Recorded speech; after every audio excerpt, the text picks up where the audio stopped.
No, tomorrow. They didn't update the calendar, but. It was like science fiction and feminism or something. Yeah. Tomorrow.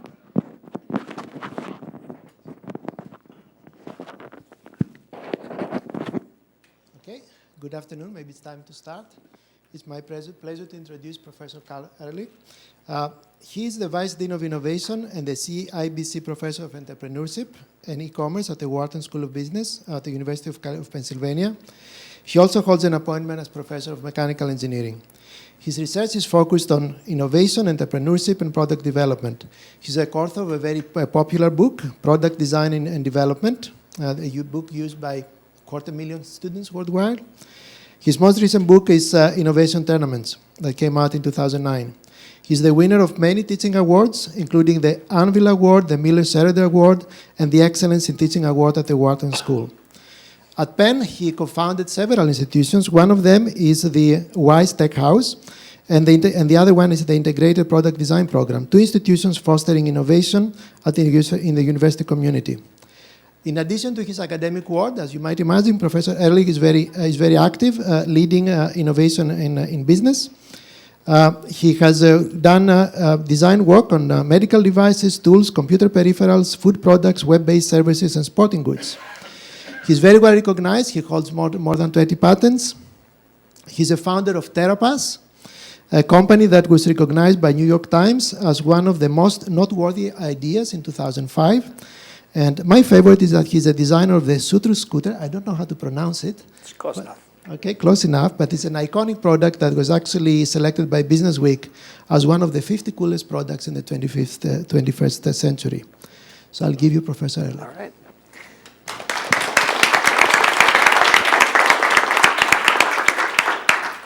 Thank you all for coming out. It's a great show, and so I really appreciate your taking the time. Let me start by telling you a little bit about that scooter. And I created this Zooter scooter 14 years ago, and the Zooter was a hit. In fact, the Zooter is used by celebrities like Uma Thurman, Tom Brady. Any Patriots fans should be really scared by that idea that he rides a Zooter. Hugh Jackman, Kate Hudson. In fact, my scooter is one of just 3 products that Steve Jobs had in his office. He had the Noguchi coffee table, the Eames chair, and Karl's scooter right there. I'm not kidding. He rode that scooter. That's how he got around at Pixar. All right. So I thought, business is easy, right? It's not so bad. So then my second product was the Veloci electric motorbike. And the Veloci electric motorbike was what we call a critical success. And what that means is that it was a commercial failure. And that's what got me really interested in what explains the difference between success and failure. And I have spent really my whole scholarly career in research really looking at that question. But I want to look at a very specific question today, which is how important is the raw idea? All right? Now, on the one hand, how can the idea not be super important? This guy, Sabir Bhatia, was the creator of Hotmail. And Hotmail, if you don't remember, most of you don't remember, but it was the first free email. It was really quite a compelling proposition. You got free email. And in exchange, his idea, way before there was AdWords or anything like that, was he would put a little text-based ad in the bottom of your email. And Sabir Bhatia was so convinced in the value of that idea that he actually wrote 2 business plans. He wrote a decoy, and he wrote the real plan. And if he trusted venture capitalists enough, in mid-presentation, he would say, never mind, let me show you the real idea. And he'd pull it out. All right? So he had this idea that the idea itself was super important. On the other hand, and actually before I go to the other hand, let me explain the arcane reference in the title. So the research is the subtitle to my paper is Testing the Sow's Ear Hypothesis. Well, that's a reference to Jonathan Swift, who said, a saying attributed to Jonathan Swift, which is you can't make a silk purse out of sow's ears. All right? Like, you got to start with silk if you're going to make a silk purse. You can't make a silk purse out of sow's ears. And so that became this idea, or this hypothesis, that if you don't start with a great idea, you're not going to be able to make anything of it. All right. Now, On the other hand, let me give you another example, which is these guys. That's Matt Rogers and Tony Fadell, two other Silicon Valley entrepreneurs. And they raised about $60 million in venture capital when they were in their garage to make a better thermostat. And you'd say at least some of the reason that venture capitalists were willing to give them $60 million has to be due to the fact that Fadell and Rogers created 18 generations of iPods and iPhones at Apple. And there was something about the idea of, we don't really care what they're working on. They're going to make something amazing out of it. And in fact, you probably remember that 6 weeks ago, Nest was sold to Google for $3.2 billion. So that actually turned out to be a pretty good bet. And in fact, in 1921, engineers at Arthur D. Little made a silk purse out of sow's ears. This is it. And this is actually in the MIT Museum. It's pretty nice looking little thing. It took more than one sow's ear, it turns out. But they synthesized silk from sow's ears and made that purse. All right, so really what we have here are two hypotheses. One I'm going to call the sow's ear hypothesis, which says you can't make a silk purse out of sow's ear. You got to start with a great idea. And that's really what Sabir Bhatia believed about Hotmail. The idea itself determines much of the value of the innovation effort. And on the other hand, we might call this the Midas Hypothesis, the maxim that venture capitalists hold, which says the three most important things in venture success are the team, and the team. And the notion that it doesn't really much matter where you start, a great team can make almost anything successful. All right, now with all things academic, of course the answer to this is it depends, right? There's some kind of contingent framework here. And so what I'm going to do is try to answer this question for you, and I'm going to do it empirically. So we're going to look at some data, and I'm going to show you the results of an analysis that disentangles, which is it? How much does the idea actually matter? All right, now to get us into that, I want to give you, let me just give you the roadmap here. I want to give you a little model for thinking about how much the idea matters. I'm going to call that the V-Day model. And then I'm going to give you a little quiz that gets you into the data. So I'm going to show you a couple ideas and ask you to predict which ones will be commercially successful. And then I'm going to tell you about the large-scale data that I look at and the analysis I did, and hopefully be able to answer the question. All right, so that's the plan. All right, so let me start with the framework, the V-Day model. And the motivation starts from just me and I should have recognized my co-author, Laura Cornish, who's joint on this paper. She had nothing to do with the scooter, though. That was all me. All right.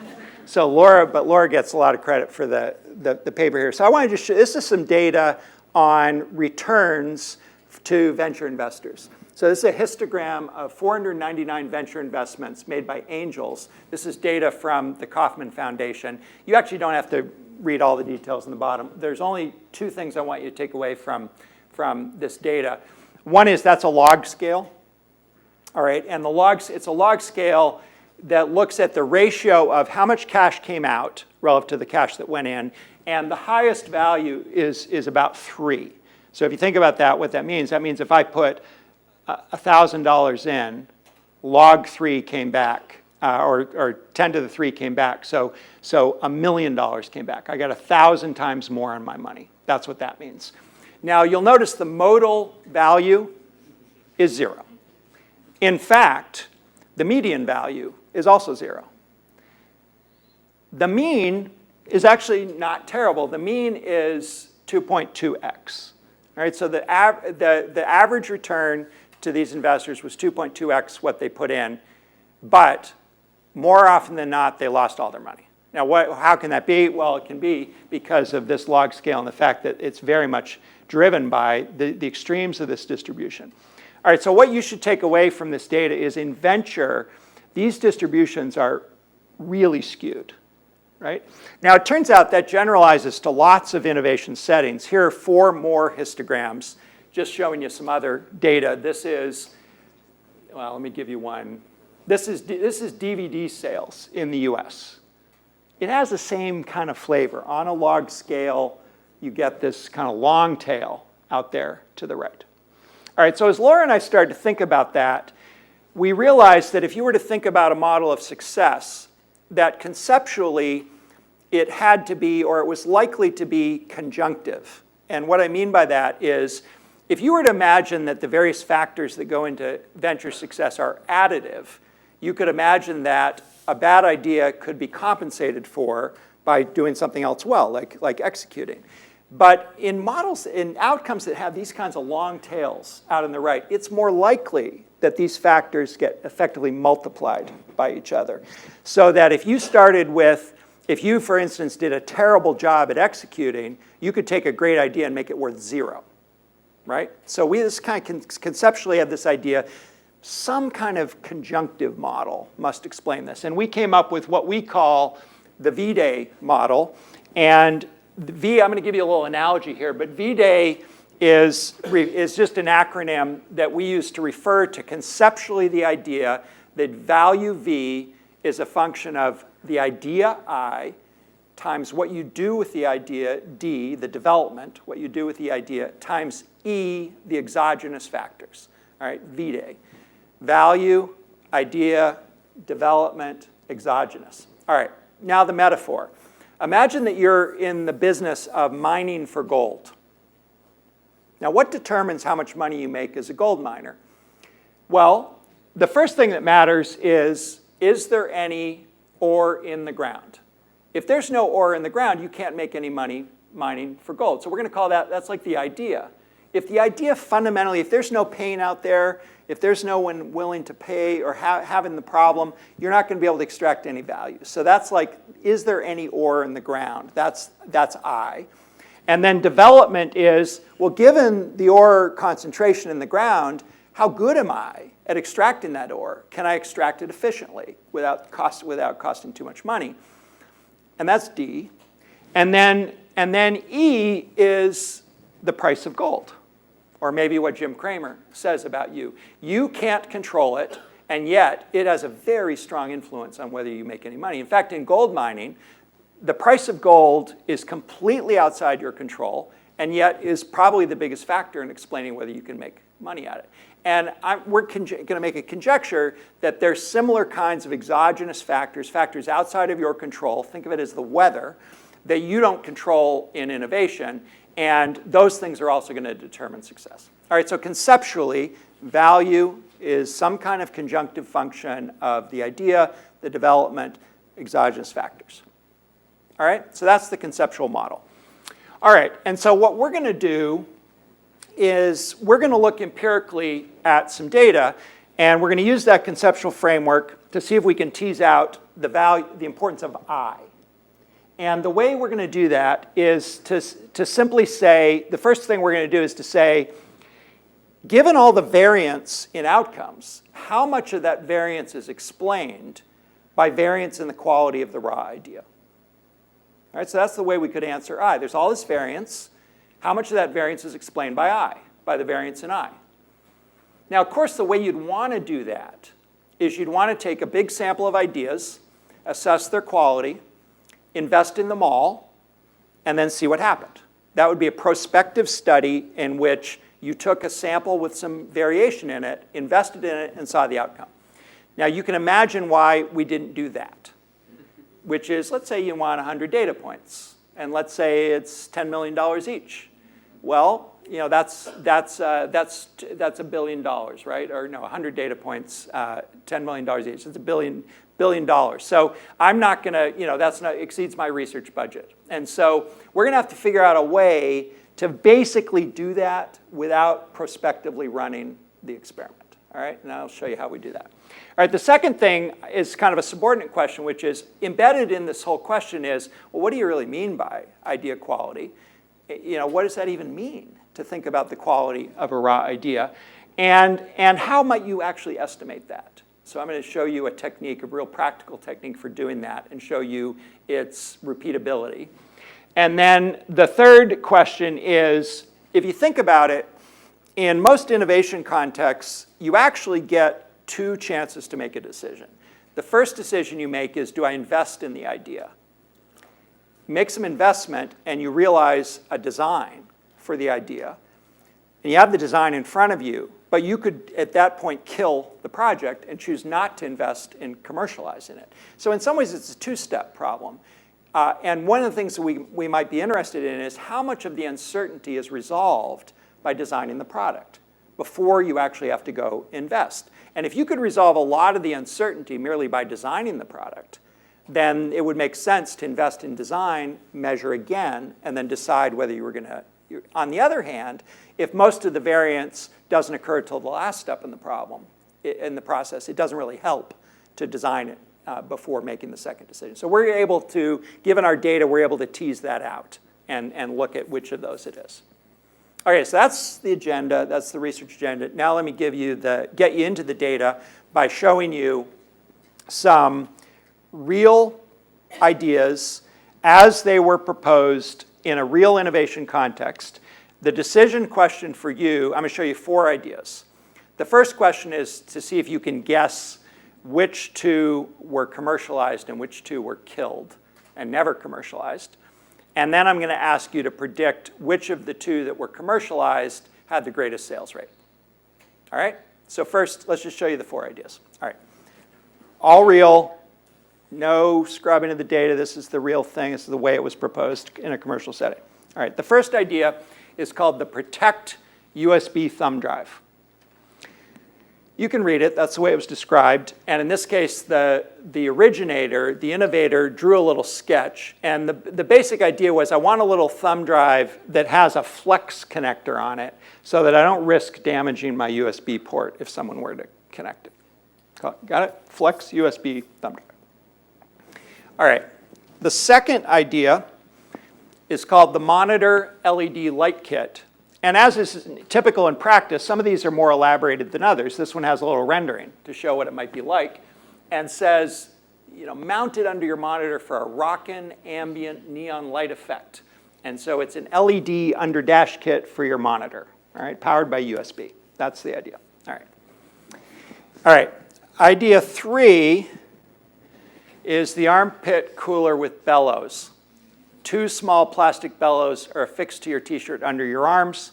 As you move your arms, the bellows blow air onto your armpits, cooling them down. All right, and the last one is the shell-stop nutcracker. And the whole problem is when using traditional nutcrackers, the shells fly everywhere. So this is a little shroud that goes over your nutcracker and can keep the bits from flying around. All right? All right, Vivek, which ones were commercialized of these 4? I'm gonna go shell stop nutcracker and the Alienware. All right. LED. All right. Wrong. Okay. Actually, you're half right. This one was commercialized. And you say you don't think this one was commercialized. No, it wasn't. All right. It's not that easy, actually. Maybe it's easy on this one. Right? Unless it was their novelty device, you're probably not going to make any money in that. This is not so bad. I don't hate it, actually. It also was not commercialized. Okay, so the 2 that were commercialized were these 2. The USB thumb drive and the LED light kit. All right. Okay, now, everyone know which one's going to sell more or have a prediction. It's a forecast. This is what I'm asking you to predict. Assume, which is the case, that each of these products were put into the same product design resource. Commercial products were created, and they were sold in the same retail distribution channel. Simple question, which sells more? USB drive or the under monitor lamp? Everyone have a prediction? Good question. They're pretty close. Actually, they're not that close in price. I'm going to show you how they came out. But I want you to predict units. So just predict units. Okay, total units. All right? All right, everyone have a prediction? All right, I'm going to hold you to it. And by the way, no change in your mind. You got it fit. You know which one, right? Okay, say it to yourself. You know which one's going to be. Because I want A and B to add up to the number of people in this room. Okay, ready? Okay, how many of you think the USB thumb drive is going to sell more units? Okay. How many of you think the under-monitor lamp is going to sell more units? OK, so monitor lamp USB 1842. Did I do that right? Close enough. Close enough. OK. Close enough. All right. It was more for the OK. All right. Now I want to show you what happened. All right. So that's our prediction. All right. So first of all, let me tell you where this data comes from. It comes from the crowdsourced website Quirky.com. And Quirky is a really interesting business. They solicit product ideas from designers and even consumers out there in the world. They get about 100 a week. And then they pick one per week that's commercialized. All right, so the two I showed you actually were two, the 1% of ideas that were submitted in that period. And those two ideas were commercialized. And then they apply a very skilled product development team located in New York. They have all the fancy stuff you guys have, like 3D printers and CNC and all that fancy stuff. Some very talented industrial designers. And to give you a sense of some of their products, their most successful product is that articulated power strip. You probably have that, or many of you do, because they've sold like 30 million of them. But they also have this thing that manages wires. They have this thing that is a divided water bottle. And yes, they have a tofu press. Doesn't everyone need the tofu press? You know, if you're like cooking tofu, you want it dried out a little bit. So you got, yeah. All right, so those are some example products. And so let me show you what this team did with those two ideas. Straight up, this is what happened. So the first idea, the USB Protect became Contort. It was priced at $24.99. And as is typical in product innovation, the idea morphs in some cases. And in this case, it morphed into being, I think, both a USB drive and a hub. So it's got 4 outlets here. It preserves the flex, and it has a cord winding thing. In fact, I brought one along. I actually bought all 160 products in the data set, but I only brought 2. All right, so I'll send that around. That's Contort. And the other product, and it's priced at $24.99. By the way, I'm going to ask you to update your forecast here in a minute. So think about what you think about this. All right. The second one became Mantis, Let There Be Light, $29.99. And Mantis also morphed a little bit. It is now, this is the product. It's now powered by AA's. So it's no longer USB. It's still LED, and it now clips to the top of the monitor. It's called Mantis, and it's $29.99. All right, send that around too. All right, rate update, your forecast. Okay, that's all we know. Going back to my point earlier, which is we've made it's now this 2-step investment, right? Which is I now have realized the design. All that's left is E. Right? I haven't launched it yet. All that's left is E. What's going to happen out there once I've realized the design? I've put my D into it. So we know how it came out. Should be easy. Okay. Everyone have a prediction? You're really, really sure? You're not going to change your mind? Okay. All right. How many of you think the USB is going to sell more? Okay. How many of you think the monitor lamp is going to sell more? All right. A few of you, I think, switch sides. Am I right? Okay. All right. Okay. All right. You want to see what happened? All right. Let's see if I've got it here. So Mantis sold 3.4 times as much as USB. All right. By the way, I am in no way criticizing our ability to forecast. And I did just happen to pick these products at random. I really did. Although, interestingly, most people go the way you do, which is get it wrong, exactly wrong, the wrong direction. But more to reinforce, really just to get you into the data, but also to suggest this is not easy. This is not an easy problem. And that E, we have no idea really, at this point, what explains that, other than to say it's really hard to figure it out. And there's probably quite a bit of variance in these outcomes. All right, so that's just 2 data set points. The question is, what could we do if you had a big sample? All right, so that's what I'm going to show you next. And the sample, we're going to Quirky, and there's a really nice feature of Quirky. A couple nice features of Quirky. The first feature is all of the data is public and open. So you see the idea as it was first submitted. Because of this community involvement, the idea as it was first submitted is on the website, A. B, daily sales are posted on the website. So you have very fine-grained sales data. Third, the same development team developed every product. So you really tightly control D. And fourth, and this is super important. Fourth, the universe of consumers that have ever heard of Quirky, when we scraped this data, was pretty small. All right, so we actually did, I'm going to show you some data where we do large-scale consumer surveys of Quirky. Less than 2% of people have ever heard of Quirky. The reason that's important, if you're going to do a retrospective study, imagine you're trying to decide how much the idea matters for a movie success. You go back retrospectively and say, what do you think about the idea of taking a Harry Potter book and making it into a movie? Think that'd be a good idea or not? Your data is completely polluted by wide-scale knowledge about what actually happened.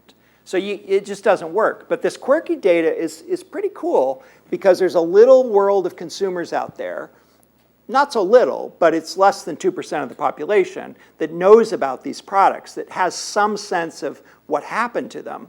And so you can pretty reliably go sample a larger set of consumers without worrying that they know the answer. All right, so that's why the Quirky data is unique in some respects. All right, so what did we do? We scraped the Quirky website every day for about 2 years. All right, now we really only scraped it for 7 or 8 months, and then we wrote a paper. The paper got rejected. They said we needed more data. So we started scraping again. So it ended up being about 2 years of data, but a lot of data. And let me just show you what the data set looks like. We have 160 ideas that were developed into products and sold in the store. That's every product that Quirky sold. All right, so it's over about their entire period of development. They do about 1 a week, so it's more than 3 years worth of products that they developed. We then took 100 randomly selected ideas from the ideas that were submitted. Remember, only about 1% is developed, so there's this huge universe of ideas that weren't developed. We take a random sample of 100 because we're going to do some comparisons to that set. And then we have 4 measures of idea quality. And I'm going to go back and dive in on that a little bit, but let me just say what they are quickly. We have their own internal measure of idea quality called the Quirky Score. And the Quirky Score is an internal expert judgment that is supposedly based on about 5 criteria. And it's things like, how unique is this product? How big is the market? What's our margin going to be on this product? Do we have some proprietary advantage? Stuff like that, kind of sensible stuff. But that was their internal judgment, the Quirky Score. That's what they used to select, right, the Quirky Score. All right, then what we did is we went out and said, well, let's get some real experts. And by real experts, normally in social science research, an expert refers to a graduate student who works in your lab. But in our case, the experts these are real experts. So for instance, the vice president of product development for Newell Rubbermaid, the head of new product development for Brookstone, the head of a vice president at Smart Design. I mean, these are real experts, and there's 7 of them. And we ask them, we show them the products, and we say, predict the sales rate. Actually, we ask them on a scale of 1 to 10, predict how many of this is going to sell. All right, the third measure is purchase intent. Now, in marketing research, purchase intent is a very standard measure. The way it works, you expose a consumer, a potential consumer, to a description of the product, And then you simply ask them on a 5-point scale, how likely would you be to purchase? And it ranges from definitely would not buy to definitely would buy. All right, that's how it's done. And we did that with 2 descriptions of the ideas. We did it with the raw idea, just as I showed it to you, right? Just those paragraphs and sketches. That's the raw idea.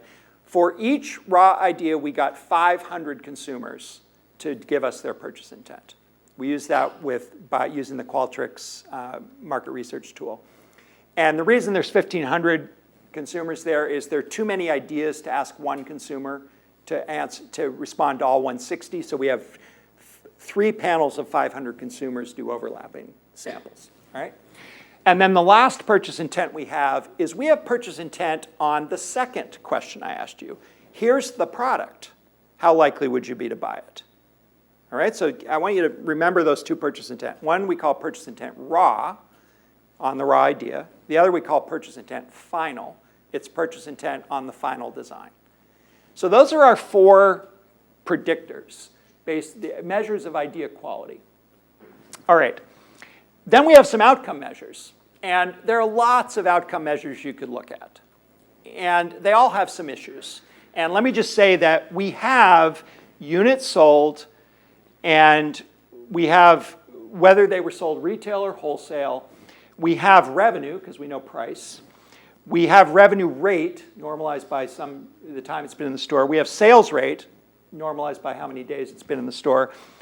We even have estimated manufacturing cost. We bought all 160 products. We ran it through a little cost model. So we could even look at estimated profit for these products. We have a bunch of dependent variables.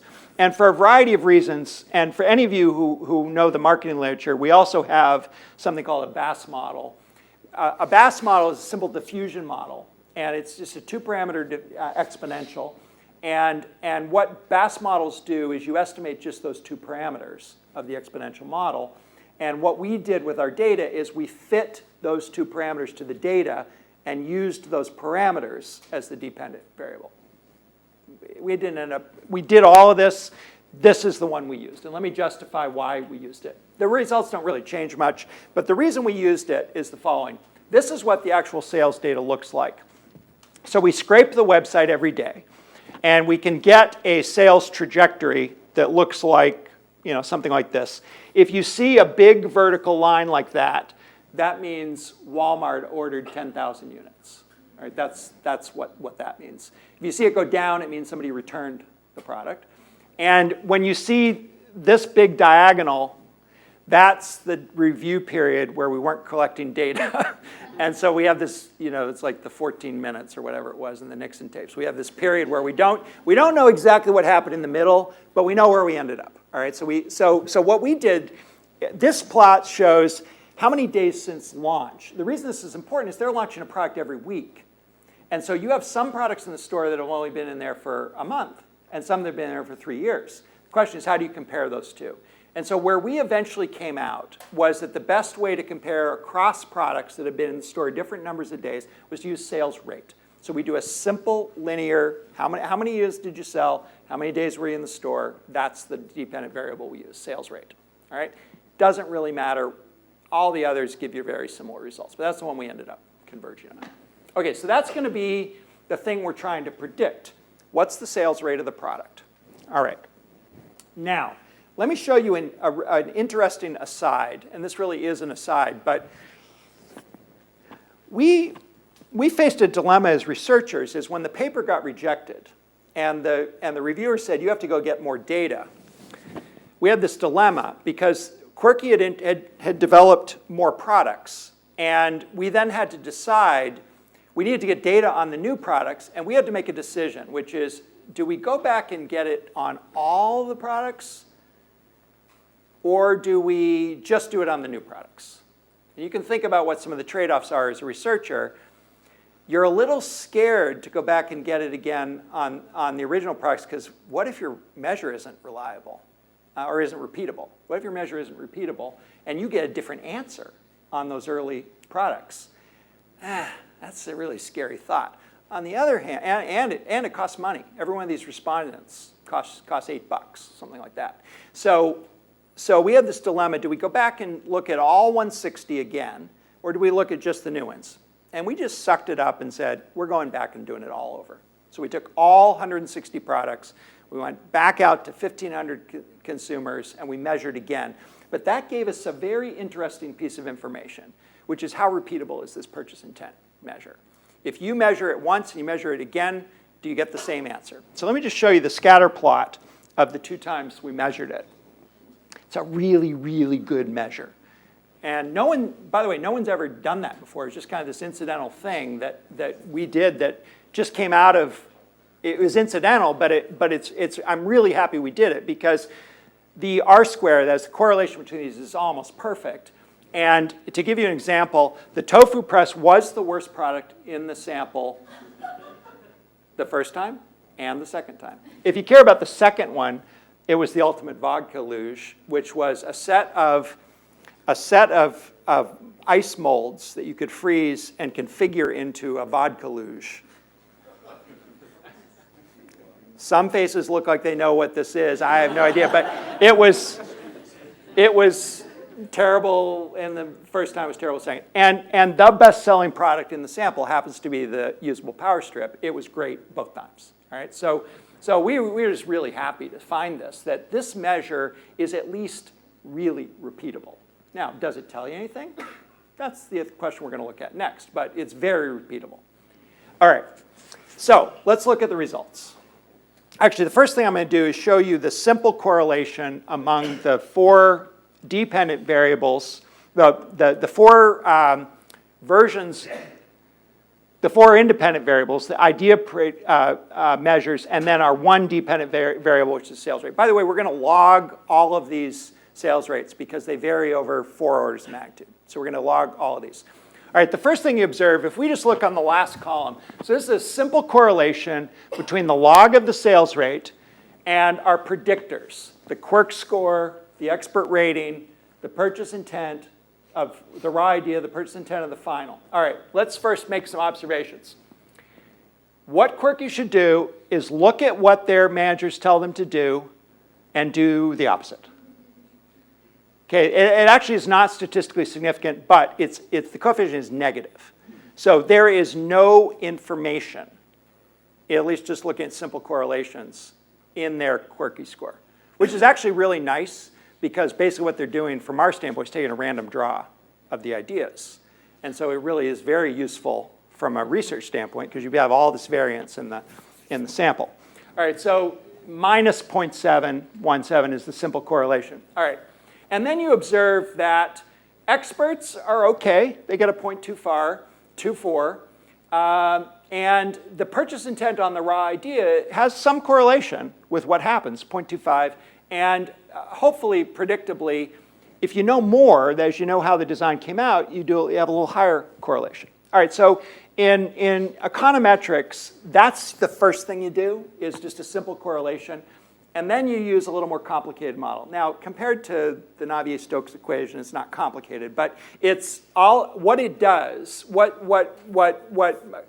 economists do in looking at data like this is they do some kind of regression model. So they're going to take multiple variables and use them in typically a linear model to predict the outcome. In this case, the sales rate. So what I'm going to show you is what those simple regression models predict. For the research questions we look at. And I'm going to show it to you in 2 steps. All right, so if you think about it, you start with the raw idea, you make the investment in D. All right, that gives you the final design. All right, and then you make the investment in selling that realizes your outcome. And so our dependent variable is out here, log of sales rate. Our predictor variable is back here, purchase intent on the raw idea. What do consumers say they're going to buy when you just show them the raw idea? And we're going to look at, and then this thing in the middle is the purchase intent on the final design. And so actually, it's pretty curious to think about a couple of tests we could do. The first thing was we could just look at the big question, which is, does that predict that? And more specifically, how much of the variance in this variable is explained by a model that includes this variable? Right? That's the question. That's the big question. But it's also pretty interesting to think about the two smaller questions, which is you could think of this as an outcome. This is the design you developed. Did people say they would buy it? And how much of what they say about the design is based on just the idea, regardless of what you do to create it? So we can also look at this, right? How much does this predict this? And we can also look at, given you know this, what they say they're going to do, does that predict what happens? All right, so I'm going to show you all three of those. All right, so first, just the big thing, all at once. And so this is just the answer to the first question. Now, anyone who knows econometrics, I end up patronizing. And if you don't know econometrics, I'm not going to be able to really explain it to you in 2 minutes. So what I'm going to do is just tell you in words the answer here, and then point you to the paper if you want to get all the arcane details. Okay, so R square is a measure of fit, and it's the fraction of the variance in the data that's explained by the model. And we can actually do a pretty good job. 32% of the variance in sales rate, in log of sales rate, is explained by two variables: the purchase intent on the raw idea and price. Now, almost all models of this type have to control for price, and here's the reason. We didn't know what the price was when we showed people the raw idea. If the price ends up being really high, that it's very predictable you're going to sell fewer. It's so predictable that you have to put it in the model, otherwise you're going to get nonsense. But most of the variance in our data is actually explained by price. And so what we do is a so-called partial R square, which looks at what's just the effect of this, the purchase intent on the raw idea. And the answer is about 6%. All right, so on the one hand, you'd say, really? It's only 6%? You can only explain with the idea 6% of that variance in log sales rate? That's right. Now, before we get too depressed, let's remember this is log of sales rate, and it varies over 4 orders of magnitude. So if you can explain 6% of the variance in something that of the log of the sales rate, it turns out to still be a really big deal. All right, let me give you a way to think about that. A 1 standard deviation better idea. All right, so think about the variance in the purchase intent data. If you pick an idea that's 1 standard deviation better, it's about, depending on the data sets, between 50 and 80% higher sales. All right? So 1 standard deviation better idea, as measured as the raw idea, gives you 50 to 80% higher sales. So on the one hand, it's only 6%. On the other hand, how many things are there that you can do to increase your sales by 50 to 75%? It's a pretty big deal. And if you could do a little better job, if you could pick a 1 sigma better idea, that would be a really big lever. All right, so that's the first question. All right, now let's look at the two sub-questions. And so we can explain, step 1, we can explain 52% of the variance in whether people say they will buy the final design based on whether they say they'll buy the raw idea. All right, so that to me is surprisingly high. It says, you know, once you've got the idea, you can really predict whether they're going to like the design. That is, they can give you a lot of information based just on those words and that little sketch as to whether they're going to like the final design. All right? Conversely, even though you know the final design, there it is, it's finished, it's got a price, it's named, it's got graphics, you put it in front of people, you can measure whether they say they will buy it, you can only explain 31% of the variance in what actually happens out here in sales rate. All right, I know you can't quite see that, but it's 31% is the answer here. So the takeaway on the two-step notion is most of the, I guess the better way to say it is, there's a lot of E. E ends up being like what happens after this product is developed. When you put it out there on the shelf and you wait to see what happens, huge amount of variance gets introduced. And it's all, we don't know how much of it is outside your control, but at least from the standpoint of the designer, it's outside your control. On the other hand, that idea itself is a really very good predictor of whether people are going to like the design. So the idea itself really does have quite a bit of information there. Okay, now I just have about 8 minutes here, so let me show you. I want to show you. I'm going to show you one last result, and then I think I'll just end and take a couple questions.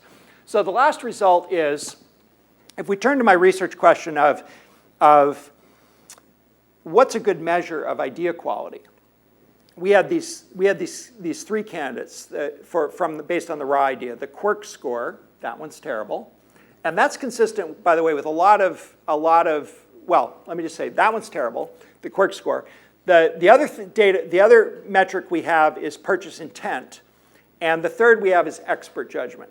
Expert judgment, it turns out, 7 real experts are almost as good as 4 random consumers.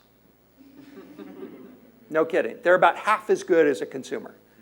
And the way we answered that question is we did a little Monte Carlo simulation. We had these 500 responses. So we just say, what if we draw 4 random consumers from this?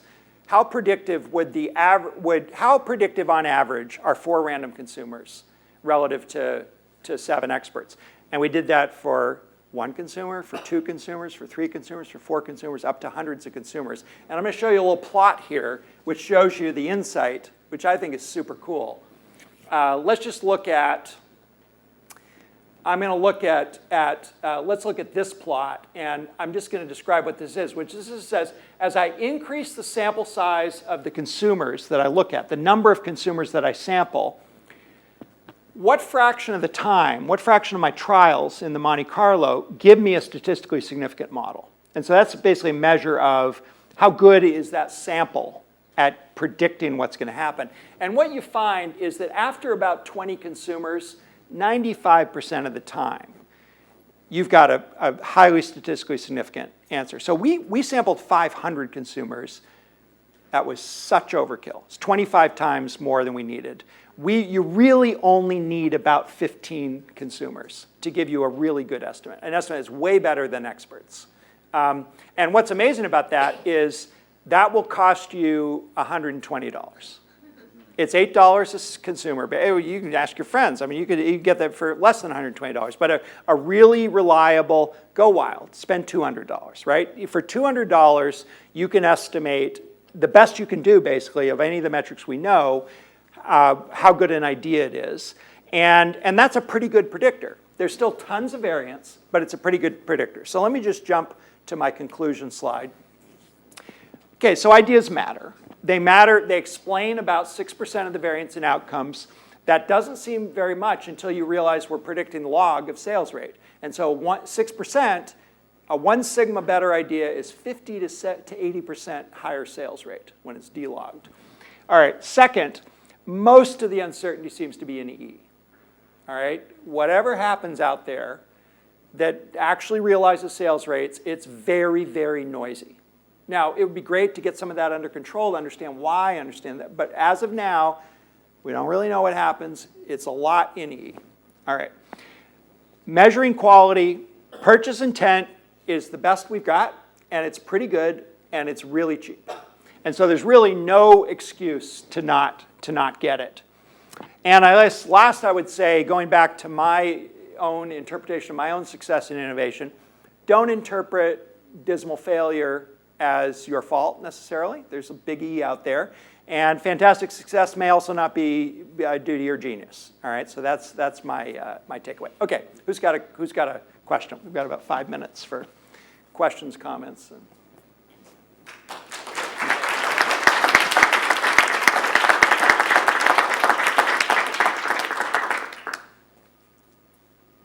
Yeah. You started off by showing two different hypotheses. One was based on the idea, one was based on the team. You didn't really cover the team. Is the team wrapped up in E? Yeah, you're absolutely right. All I did was say, I essentially put the team under control and eliminated the variance in D, essentially, most of the variance in D, and just said, how much does I explain what happens out here? So you're absolutely right. I did never look at D. Now, you think about how would you answer that question? Now, not only do you have to prospectively develop ideas, you have to develop them with teams that have varying capabilities. So I think it's probably empirically near impossible to do it. But you're right, we didn't do it. Yeah, so I set you up a little bit to not answer that. Yeah, Bjorn. So what I take away here is that there's an alternate model that Quirky started and that your research now furthers in how product design will work in the future. So first of all, it's not an in-house shop, right? It's a tournament. Lots of ideas get submitted. Some get picked.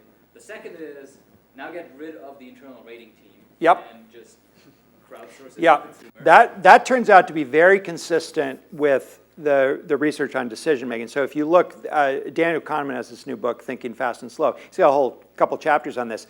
Experts are notoriously terrible at So this. Yeah, let me now turn this into a question, which is, what does that mean for the students that will study design here in what we teach them? Yeah, well, what it's changed for me, because this paper we did over the last couple of years, and I teach this stuff, right? I mean, I teach how you pick ideas, how do we select ideas and how do we develop them. What we do is we use, first of all, in teaching design, I only focus on projects for which the students are themselves in the target market.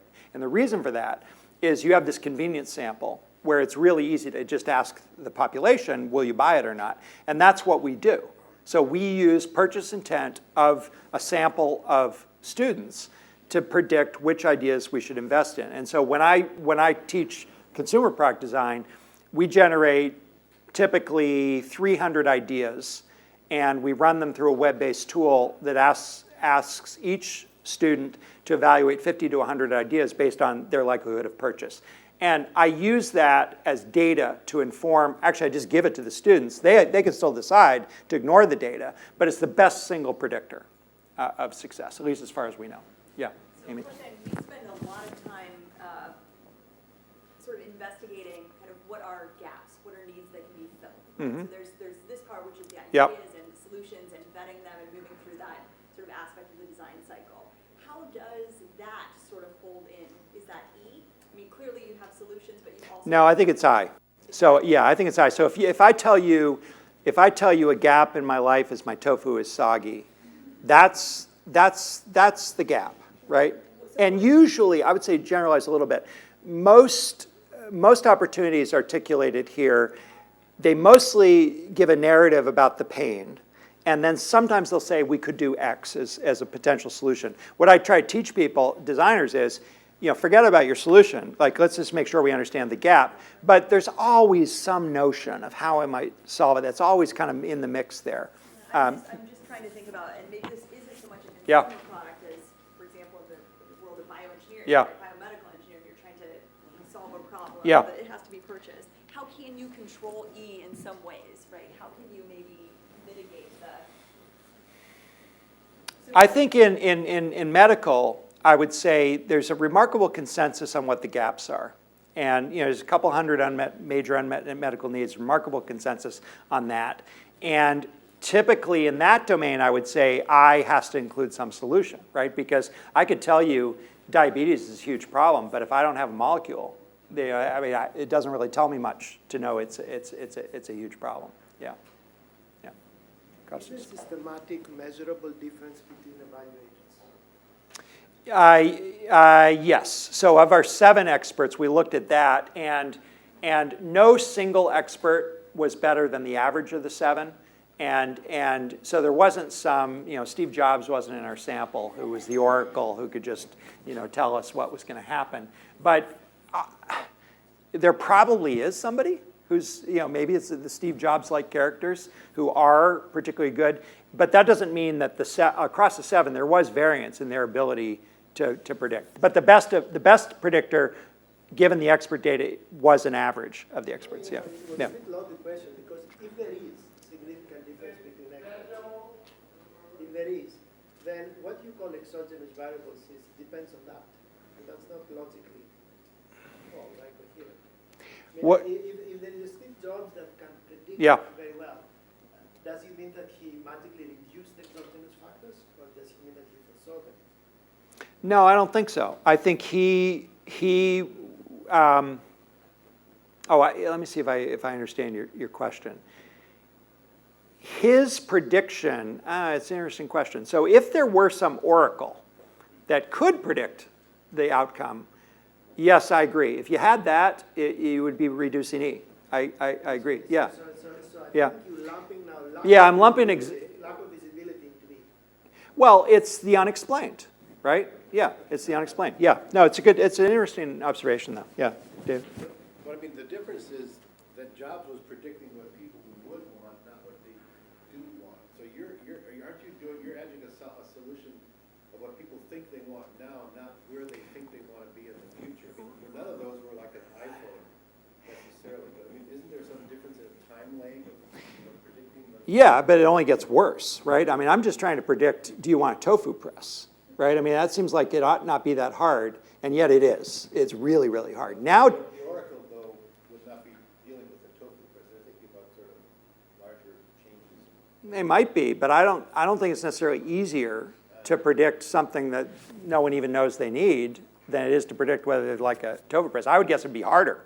And my point is this prediction test is already ridiculously hard, right? Yeah, yeah. One question I still don't understand, maybe you can tell me. What happened if D change?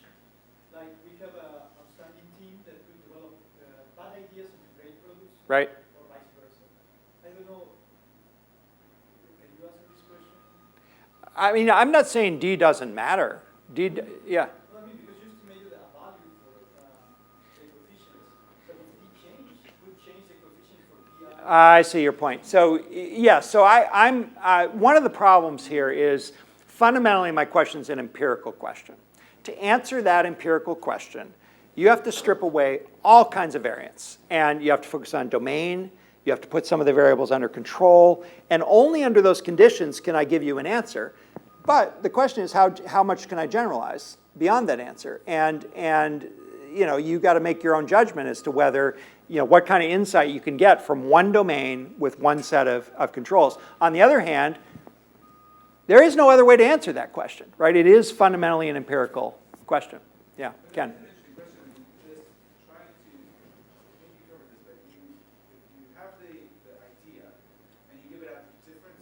Right.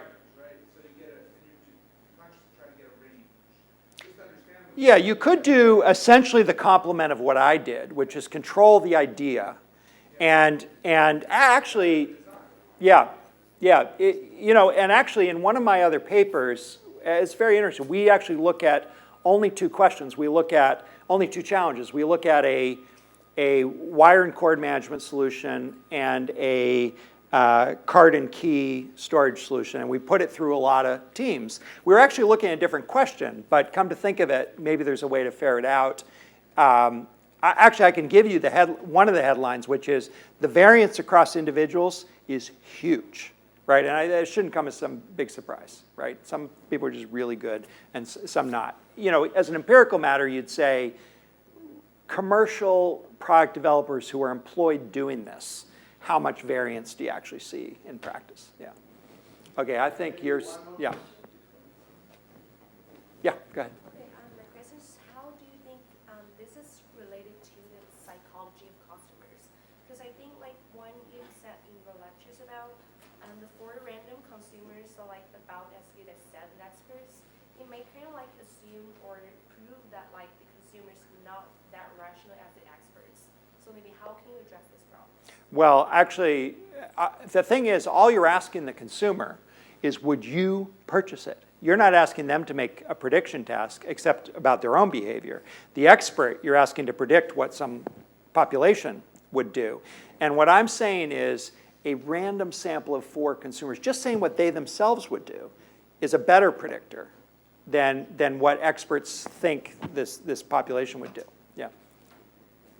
Okay. Thank you very much. All right, you're welcome.